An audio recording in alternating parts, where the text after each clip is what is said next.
On enregistre ces entretiens dans la perspective du colloque qui se tiendra à La Rochelle, le colloque de l'ARCES sur la communication responsable. Alors justement, la RSE est devenue RSU au sein des universités. Quel est votre avis sur ce sujet justement? Alors, merci de me donner la parole déjà. Je trouve qu'effectivement, on assiste à un mouvement qui est extrêmement vertueux et qui s'amplifie.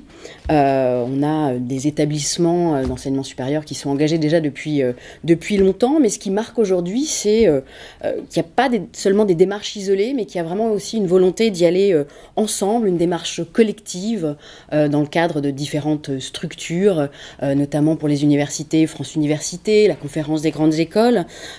Cette idée que cette responsabilité sociale des universités, comme toute organisation, comme une entreprise, c'est l'engagement des établissements à regarder vers l'avenir et à se soucier de l'impact de ces missions, de ces actions et de la manière dont elles s'organisent. Alors vous n'êtes pas sans ignorer que le climatologue Jean Jouzel a publié un rapport, a rédigé un rapport et puis a remis un rapport au ministre sur justement l'engagement que devrait porter l'enseignement supérieur pour accompagner cette transition écologique. Alors justement, est-ce qu'il faudrait contraindre un peu plus l'enseignement supérieur, les universités comme vous?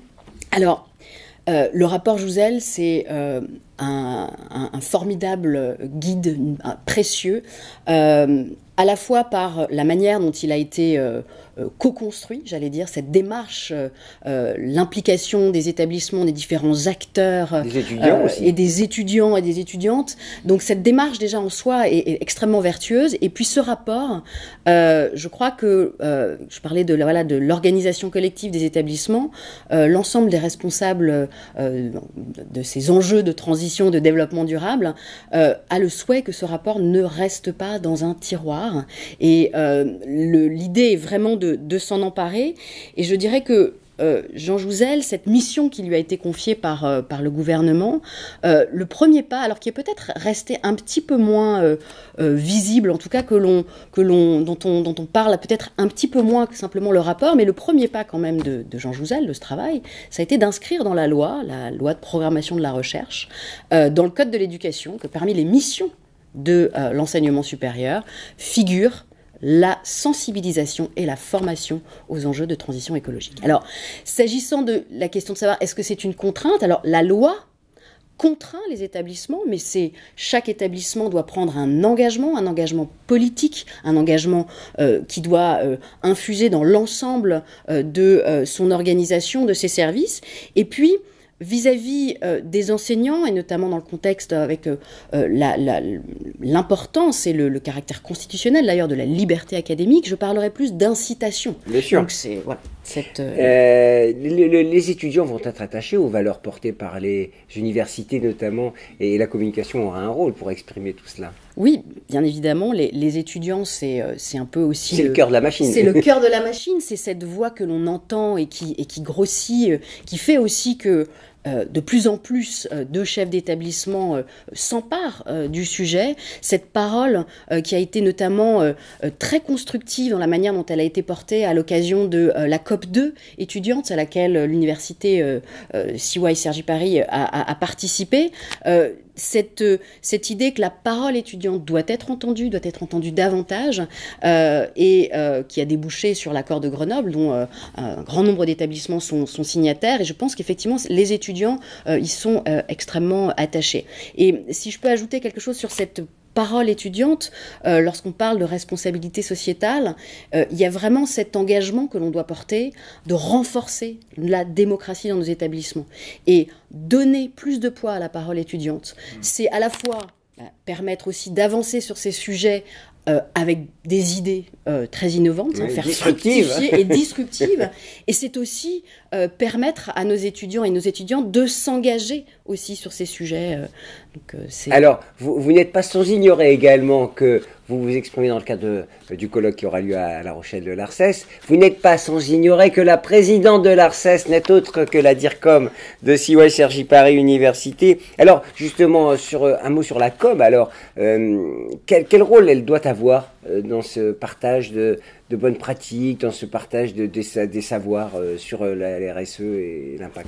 Alors, bien évidemment, la communication est essentielle et je dirais que la première chose, quand on se soucie de communication, on expose, et exposer, c'est s'exposer, et vraiment la vertu de communiquer sur ces sujets-là, la première, c'est de s'interroger sur sa propre raison d'être. C'est-à-dire que c'est à la fois quelque chose qui permet de mettre en valeur, de rendre visible, mais dans ces démarches, inscrire la communication comme un élément central aussi de la politique, c'est aussi vertueux pour soi-même construire sa politique et se dire je veux embarquer l'ensemble effectivement de nos communautés, évidemment. Alors je ne vous apprends rien là aussi, CY Cergy Paris a une stratégie audacieuse en matière d'alliance. Vous êtes une jeune université, vous avez pu expérimenter plein de choses avec des écoles d'ingénieurs et des écoles de commerce, l'ESSEC notamment, qui fait partie des partenaires dans cette alliance, dans ces alliances que vous avez nouées. Ils ont une véritable stratégie développement durable RSE.